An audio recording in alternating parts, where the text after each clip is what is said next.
¿Qué tal, cipotillos? ¿Cómo están? Hoy vamos a hablar acerca de la regla número 1 de 12 reglas para vivir. Enderézate y mantén los hombros hacia atrás. Voy a tratar de hacerlo lo más rápido posible. El capítulo tiene mucho que desempacar. Pero vamos a hacer un recorrido relativamente rápido sobre todo el capítulo. Primero, vamos a hablar acerca de lo que él está tratando de decir en este capítulo, lo que yo pienso que él está tratando de decir en este capítulo. Me parece que Jordan lo que está tratando de hacer es establecer la importancia y lo inevitable que es que nos organicemos en jerarquías, porque no es una decisión social o un constructo social, sino que más bien es algo de importancia evolutiva, genética, que tiene mucho más tiempo que nuestras civilizaciones de existir. Jordan lo hace de esta manera. Comienza hablándonos de las langostas. Las langostas tienen 350 millones de años de existir, según lo que él comenta, y esto me imagino que evidentemente él lo investigó previamente. Y las langostas se organizan en jerarquías. O sea, ya hace 350 millones de años de existir, que tienen las langostas, ya se estaban organizando ellas en jerarquías. Por lo tanto, ya se venían desarrollando esta forma de organizarse. Aparentemente, las jerarquías tienen unos 500 millones de años de existir. Y eso es más tiempo del que tienen los árboles o incluso los dinosaurios que existieron hace 65 millones de años. Por lo tanto, es un mecanismo muy antiguo. Y las langostas tienen también la peculiaridad de que tienen cerebros, o también tienen sistemas nerviosos muy simples, con neuronas bastante grandes, fácilmente observables en el microscopio, y por lo tanto han sido ampliamente estudiadas. Los comportamientos que se han visto en las langostas también se pueden observar en otros animales, delfines, lobos, dragones barbudos, etc. Él menciona incluso aves. Ahora, hablemos de cuál comportamiento estamos hablando. Las langostas necesitan encontrar territorio apto para ellas. Andan buscando diferentes cosas. Andan buscando comida, un lugar donde tengan acceso a comida. Andan buscando un lugar donde tengan la posibilidad de aparearse con otras langostas. Y también andan buscando protección, porque las langostas cambian de caparazón a medida van creciendo. El caparazón no crece con la langosta, sino que más bien, una vez el caparazón ha endurado, hasta ahí se quedó, ya no sigue creciendo. Entonces, cuando la langosta crece, el caparazón le queda pequeño, tiene que mudarlo. Y por lo tanto necesita un lugar seguro donde puede esconderse, donde puede refugiarse, lejos o tal vez no lejos, pero sí en una cuevita donde pueda estar segura y que nadie se la vaya a comer.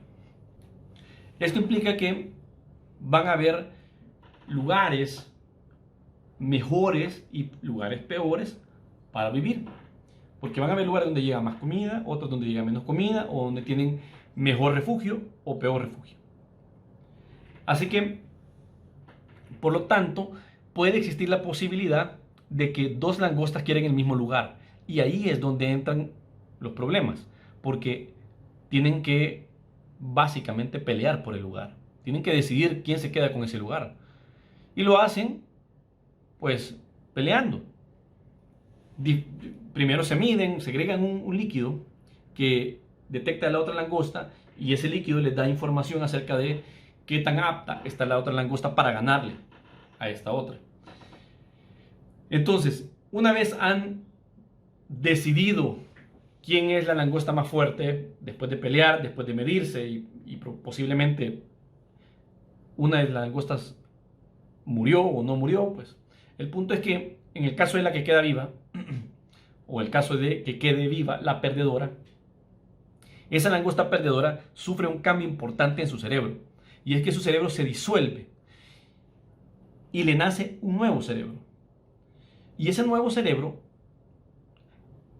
tiene como codificado en sí mismo su nuevo lugar en una jerarquía de langostas. La langosta ganadora se para erguida, con el pecho abierto como dispuesta a enfrentarse a los retos. Hay pocas probabilidades de que esa langosta se aleje de una pelea, porque está más predispuesta a aceptar los retos. El cerebro de la langosta genera dos químicos, que son la serotonina y la octopamina. Me imagino que debe generar más, pero estos son los dos que menciona Jordan. La serotonina es lo que les hace sentirse bien. Entonces la langosta ganadora genera mucha serotonina y la perdedora es todo lo contrario. Genera poca serotonina, pero genera mucha octopamina. Y la octopamina también está asociada con el mecanismo fisiológico de la langosta para mover la aleta o la cola para huir. Por lo tanto, está más preparada para mejor huir y no enfrentarse a otra langosta. Lo peculiar es que, si lo vemos estadísticamente, según lo que dice él, una langosta, si vemos su historial desde de las peleas anteriores hasta la pelea actual en la que perdió, esa langosta que perdió, lo más probable es que al hacer el cálculo estadístico, la probabilidad de que vuelva a ganar no va a ser acertada con la realidad. Es decir, la probabilidad real de que la langosta perdedora vuelva a perder es casi 100%, por decirlo así. Pero el cálculo estadístico no me va a dar eso, porque es probable que haya ganado otras peleas en el pasado, lo cual estadísticamente me va a decir que tiene probabilidades altas de volver a ganar. Pero el problema es que la langosta ya no es la misma langosta, porque su cerebro ha cambiado, su cerebro se transformó. Ese mecanismo de la langosta está también vivo en todos los seres vivos, incluyendo nosotros. Se mantiene ese mecanismo. Lo importante de esto es que primero hay que entender que la evolución no solamente es un cambio en la fisionomía o en la genética de las criaturas, sino también es una adaptación al entorno. Pero ese entorno también está cambiando. Entonces, cuando algo ha sobrevivido por tantos años, significa que ha sobrevivido a muchos cambios en el entorno. O sea, es algo que se ha comprobado que funciona en diferentes situaciones y circunstancias.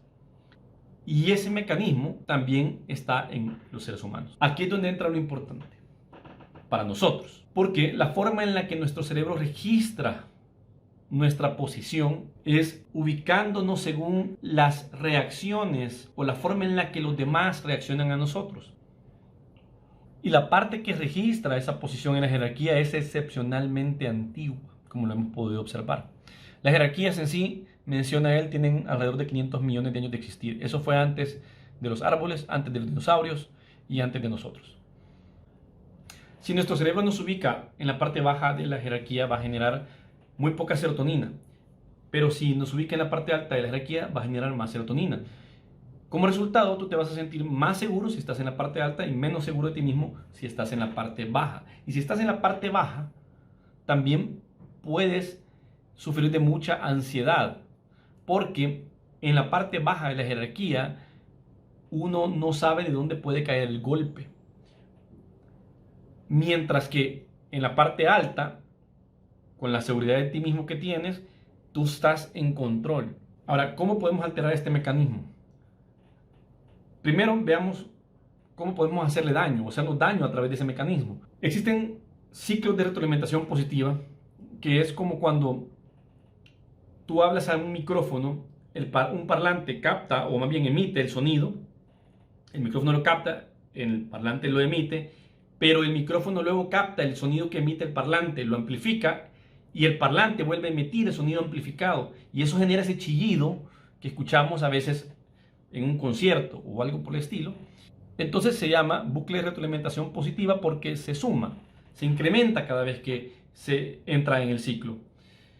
Pero esto también se puede ocupar para bien. Ya vamos a ver más adelante cómo. Un bucle de retroalimentación positiva que te puede hacer daño es cuando tú te levantas a la mañana siguiente después de una noche de copas y te quitas la resaca con otra copa más o con una cerveza. Porque el problema es que vas a tener que estarte tomando constantemente otro trago para mantener lejos de ti la resaca. Y eso te puede llevar al alcoholismo, o sea, se está amplificando el problema. Los bucles de retroalimentación positiva que nos pueden hacer daño los podemos ocasionar nosotros mismos, no se los podemos ocasionar nosotros mismos a través de malos hábitos, básicamente malas costumbres, como no dormir bien o no levantarse a la misma hora todos los días, no tener una rutina establecida, porque las rutinas son necesarias para disminuir la complejidad de la vida. Si tú no tienes una rutina, probablemente estarías consumiendo muchas energías diariamente para poder descifrar el mundo cada día. Es como, imagínate si tuvieras que aprender a caminar nuevamente cada día. O sea, pasaría mucho tiempo haciendo eso y tu cerebro se sobreesforzaría mucho todos los días por volver a eso. Entonces, mientras más cosas podamos integrar en nuestra rutina, menos complejo es nuestro mundo. Así que una cosa que nos puede hacer daño son nuestros ciclos de sueños si no son adecuados. También nuestra dieta puede ser un problema si no lo hacemos bien. Específicamente el desayuno. Menciona Jordan que debemos comer desayunos altos en proteína y grasa y bajos en carbohidratos simples, ya que estos últimos ocasionan, si comemos demasiado, ocasionan picos de energía que después caen fuertemente. Y eso ocasiona que nosotros podamos también tener desbalances psicológicos en el día. También pueden ser ocasionados por traumas. Traumas del pasado, como el bullying, pueden mantenerse en nuestra psicología. Es decir, que a pesar de que ya la situación ha cambiado, ya no estamos en la escuela donde estaba ese bully, pero ahora tal vez incluso podríamos estar en posiciones de liderazgo o posiciones más altas en el trabajo, pero aún así esa reacción o esa predisposición a situaciones como la que vivimos en ese momento podría permanecer viva en nuestro cerebro y percibir situaciones que no son la misma situación que la del bully, pero la podemos percibir como si fuera de esa manera. Y por lo tanto nuestro cerebro empieza a reaccionar como si nos estamos ubicando en la parte baja de la jerarquía. Esa es una distorsión de ese mecanismo.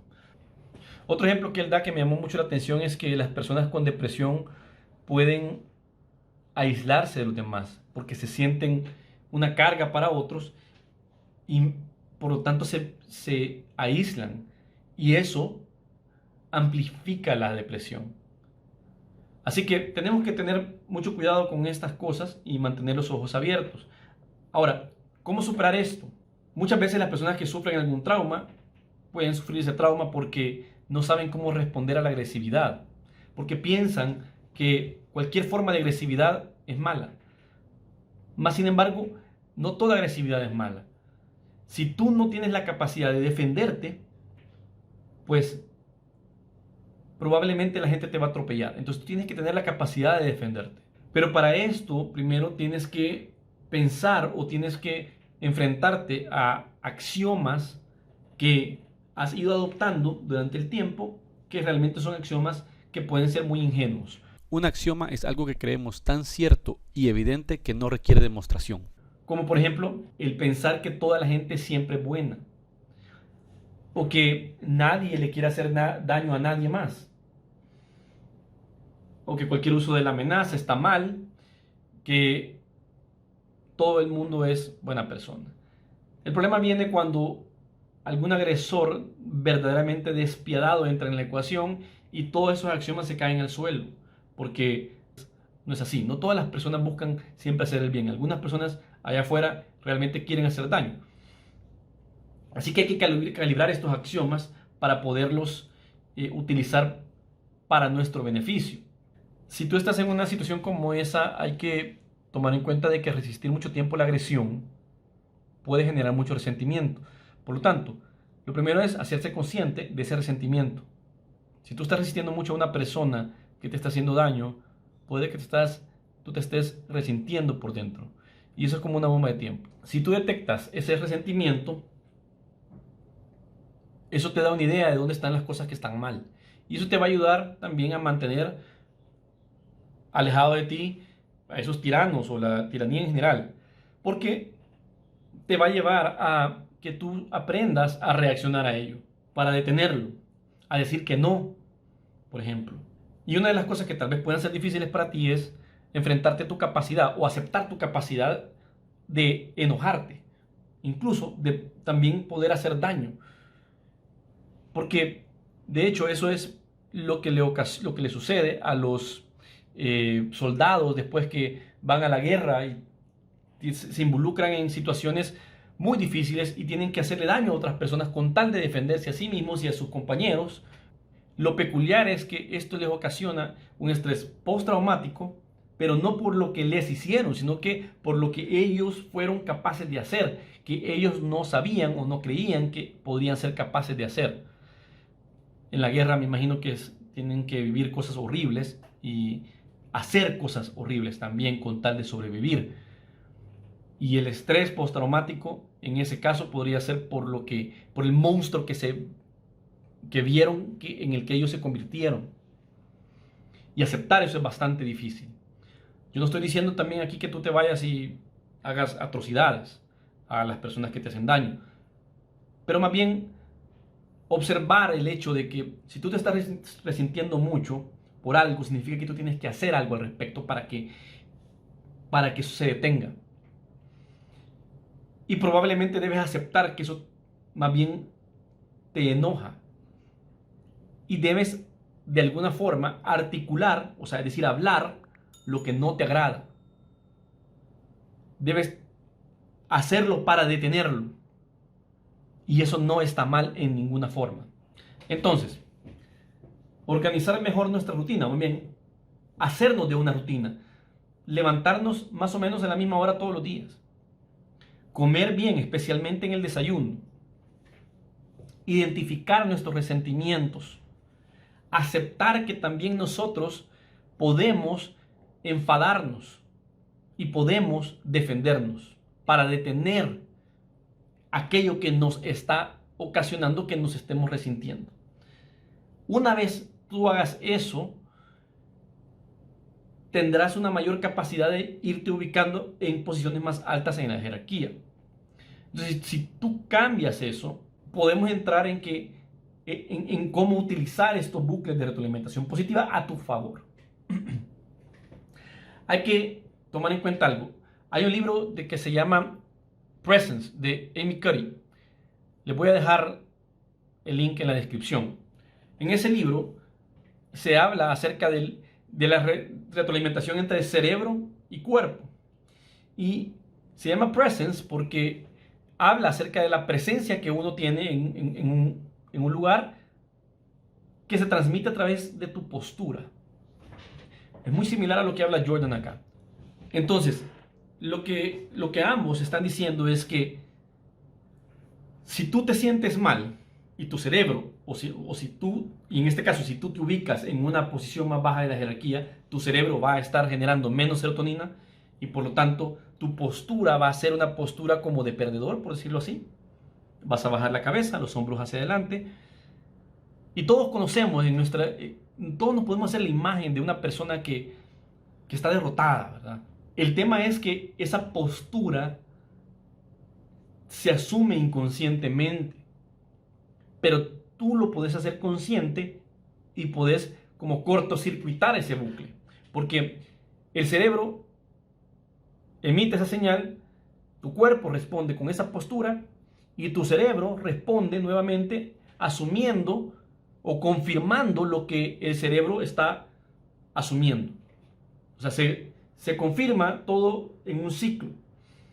Entonces, si tú haces ese cortocircuito en el que tú dices, no, me voy a parar recto, con los hombros hacia atrás y la mirada al frente, el cerebro va a tener ese cortocircuito de que como que estoy en una posición baja, pero no parece como que mi cuerpo actúa de esa manera. Entonces va a buscar como ajustar esa reacción. Jordan también habla acerca de la ley de Price, que también se conoce como la de Pareto o la de Mateo, en la que unas pocas causas ocasionan la mayor parte de nuestros resultados. Normalmente, yo al menos lo he escuchado como un 20% de tus causas ocasionan el 80% de tus resultados. Y esto funciona también a favor, porque la otra parte es que los que comienzan a tener algo tienen más probabilidad de tener más. No es fácil, pero así funciona esto. Así que si tú comienzas a cortocircuitar este ciclo o este mecanismo a tu favor, las probabilidades de que tú vayas teniendo más y más resultados son mayores. Entonces, si tú te paras erguido, con los hombros hacia atrás, la mirada hacia adelante, lo que va a pasar es que los demás te van a percibir como una persona más segura, más competente. Entonces sus reacciones van a cambiar y es mucho más probable que lleguen a ti oportunidades. Es mucho más probable que la gente quiera relacionarse contigo y pasar tiempo contigo. Todo esto alimentará el ciclo, pero en forma positiva. A diferencia de, por ejemplo, si tú te sientes que estás en una posición baja y tal vez eso se manifiesta como una depresión y tú te aíslas. Eso ocasiona que ese bucle de retroalimentación positiva sea más dañino, que se amplifique más todavía, pero del lado negativo. En este caso lo estamos cambiando al lado positivo, pero tú tienes que hacer eso conscientemente y eso no es fácil. Así que acuérdate que en el momento que tú estás detectando que hay un problema, párate recto, los hombros hacia atrás y la mirada al frente. Erguirse implica que tú estás asumiendo la carga del ser. Estás aceptando esa carga del ser. Y si tú te fijas, normalmente las cosas o las responsabilidades siempre van fluyendo hacia aquellos que están dispuestos a asumir las responsabilidades. Hay algunos y no faltan aquellos que se aprovechan de eso. Pero tú tienes que saber en qué momento decir que no. Si tú aprendes a hacer todo esto, aprenderías a decir que no.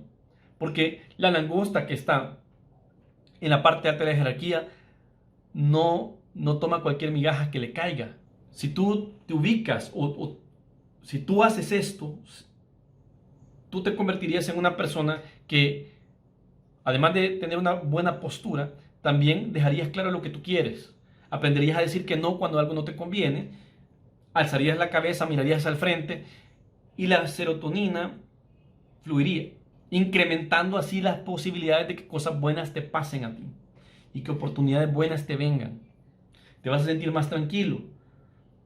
Porque hay un documental, veré si lo puedo encontrar nuevamente para ponerlo en la descripción, solamente que está en inglés, en el que Robert Sapolsky, que es un profesor, me parece que es Stanford, él menciona que en el caso de los primates, el que está abajo de la jerarquía vive en constante ansiedad, porque cualquier otro primate puede hacerle daño. Y las langostas también hacen esto en cierta forma, porque la langosta ganadora de repente y de vez en cuando sale a buscar a las otras langostas macho que están abajo de la jerarquía y las arrastra afuera de su cueva simplemente porque sí, solamente para establecer su lugar.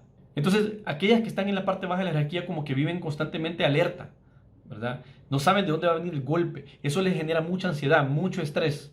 Por lo tanto, si tú cortocircuitas ese ciclo en ti mismo, vas a sentirte más tranquilo, vas a bajar la ansiedad. Bueno, como mínimo la gente debería dejarte de ver como un perdedor. La gente te va a ver como una persona más competente, más segura de ti mismo. Las respuestas que ellos te darán van a alimentar ese ciclo, ese bucle positivo, ese bucle de retroalimentación positiva. Tú también vas a estar más pendiente o más consciente de las claves de comunicación social que se dan en tu entorno, que puedan darte señales de que tú vas por buen camino o por mal camino. Y te va a ser más fácil interactuar con otras personas y va a incrementar la probabilidad de que cosas buenas te sucedan. Ese es el mensaje de Jordan con el tema de las langostas.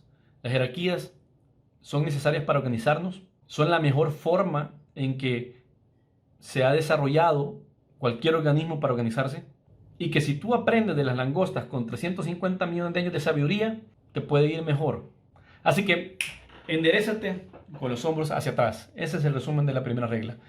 La próxima semana vamos a hablar acerca de la regla número 2.